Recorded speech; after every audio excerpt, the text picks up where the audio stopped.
আরে দাঁড়ান দাঁড়ান, ভেবেছিলাম এক, হয়ে গেল আর এক। করতে গেলাম আমি পোস্ত দিয়ে কাতলা মাছের রেসিপিটি, কিন্তু দেখলাম পোস্তই শেষ হয়ে গেছে। তাই শেষমেশ বাড়িতে তিল ছিল, সেই তিল দিয়েই আমি কাতলা মাছের একটা নতুন রেসিপি বানিয়ে ফেললাম। আর সবার রিয়াকশানটা দেখে আমি তো অবাক হয়ে গেলাম। তাই চলুন আপনাদের সঙ্গেও আমি এই রেসিপিটি শেয়ার করে ফেলি ঝটপট। এখানে আমি কয়েক টুকরো কাতলা মাছ নিয়েছি, আপনারা চাইলে রুই মাছও নিতে পারেন।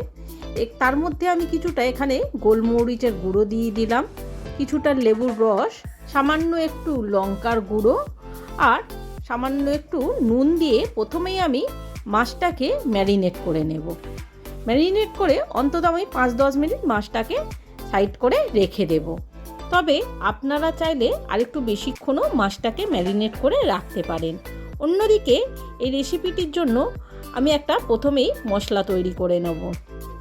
তার জন্য গ্যাসের মধ্যে আমি একটা ফ্রাই প্যান বসিয়ে 2 শুকনো লঙ্কা, 2 কাঁচা লঙ্কা, কয়েক টুকরো রসুন আর আমি এখানে 2 চামচ তেল দিয়ে দিলাম।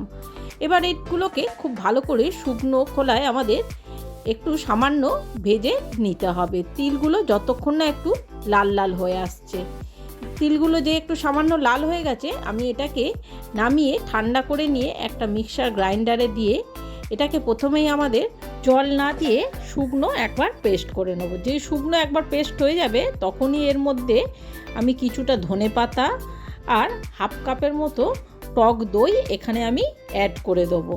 দিয়ে আরও একবার এটাকে আমি পেস্ট করে নেব খুব ভালো করে। দেখতেই পাচ্ছেন আমাদের খুব ভালো করে এটা পেস্ট হয়ে গেছে।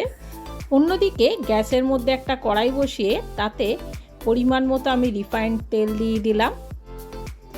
এবার তেলটা যখনই গরম হবে তখনই আমি এক এক করে সেই মাছগুলো এর মধ্যে আমি দিয়ে দেব। এখানে আপাতত আমি হাফ মাছ দিয়েছি। দিয়ে এবার মাছের যেই এক পিঠটা আমাদের হালকা ভাজা হয়ে যাবে তখনই আমি উল্টে আর এক পিঠ ভাজার জন্য দিয়ে দেবো। এইটা খুব বেশি কড়া করে ভাজা যাবে না, হালকা ভাজা হলেই মাছটাকে আমাদের তুলে নিতে হবে। এবার আমি মাছটাকে তুলে নেব। মাছটা আমার দুদিকই ভাজা হয়ে গেছে। মাছটা আমি তুলে নিয়ে ওই তেলের মধ্যেই বাকি মাছগুলোকে আমি ছেড়ে দেব। সেই একইভাবে বাকি মাছগুলোকে আমি হালকাভাবে ভেজে তুলে নেব।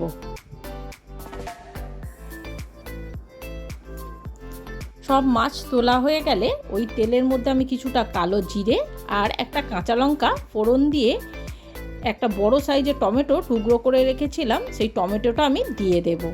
টমেটোটা নাড়তে নাড়তে যখনই দেখবেন এরকম নরম হয়ে গেছে তখনই এখানে আমি সেই তিল আর শুকনো লঙ্কা, কাঁচা লঙ্কা আর রসুন বাটাটা দিয়ে দেব। দিয়ে এর মধ্যে সামান্য একটু হলুদ দেবো, খুব বেশি হলুদ দেব না। এবারে 1 মিনিট খুব ভালো করে আমাদের মশলাটাকে কষিয়ে নিতে হবে।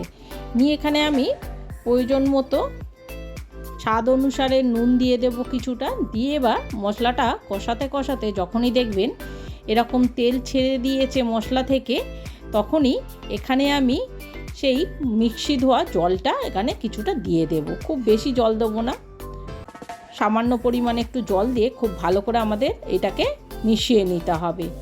এবার মশলাটা খুব ভালো করে জল দিয়ে মিশিয়ে দিয়ে এবার আমাদের ফোটা পর্যন্ত অপেক্ষা করতে হবে। যখনই ঝোলটা আমাদের ফুটে উঠবে তখনই সেই ভেজে রাখা মাছগুলো আমি এই ঝোলের মধ্যে দিয়ে দেব। দিয়ে মাছগুলো খুব ভালোভাবে এইভাবে ঝোলের সঙ্গে মিশিয়ে দিয়ে আমাদের এটাকে আরও 5 মিনিট ভালো করে ফোটাতে হবে। 5 মিনিট ফুটে যখনই দেখবেন গ্রেভিটা এরকম একটু ঘন হয়ে গেছে তখনই এখানে আমি বেশ কিছু ধনেপাতা কুচো নিয়ে এর ওপর দিয়ে দেব। দিয়ে খুব ভালো করে আমাদের এইটাকে মিশিয়ে নিতে হবে। খুব ভালো করে ধনেপাতাটা গ্রেভির সঙ্গে মেশানো হয়ে গেলে এই সময় আমি গ্যাসটাকে অফ করে দেব। তাহলে বন্ধুরা দেখতেই পেলেন কত সহজে তিল দিয়ে আমি একটা নতুন রেসিপি বানিয়ে ফেললাম। এবারে এটাকে গরম গরম আপনারা ভাতের পাতে পরিবেশন করুন। তাহলে বন্ধুরা, তিল দিয়ে যে কাতলা মাছের এইরকম একটা অসম্ভব সুন্দর রেসিপি হয় সেটা আমি না বানালে বুঝতেই পারতাম না। তাহলে আপনারাও একবার তিল দিয়ে এইভাবে কাতলা মাছের রেসিপিটি বানিয়েই দেখুন, অসাধারণ খেতে হয় এই নতুন রেসিপিটি। তাহলে বন্ধুরা, আপনাদের যদি আমার এই রেসিপিটি ভালো লেগে থাকে তাহলে অবশ্যই আমার চ্যানেলটি সাবস্ক্রাইব করে একটা লাইক দিয়ে আমার পাশে থাকবেন, আর নিজের ফ্যামিলি আর বন্ধুবান্ধবদের মধ্যে আমার এই রেসিপিটি অবশ্যই শেয়ার করে দেবেন, আর আমাকে কমেন্ট করে অবশ্যই জানাবেন আমার এই রান্নাটি আপনাদের কেমন লেগেছে।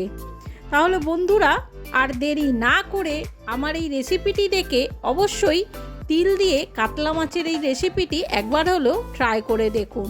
কতটা অসম্ভব সুন্দর খেতে হয়ে থাকে এই রেসিপিটি, আর সকলের মন খুব সহজেই জিতে নিন, কারণ এই নিত্য নতুন রেসিপিটি কেউ কখনো ট্রাই করেনি। তাহলে আপনারা একবার হলেও ট্রাই করে দেখুন। বন্ধুরা, আজকের মতো আমার এই ব্লগটা আমি এখানেই শেষ করলাম। দেখা হচ্ছে আর একটা নতুন রেসিপির সাথে আর একটা নতুন ব্লগে। নমস্কার।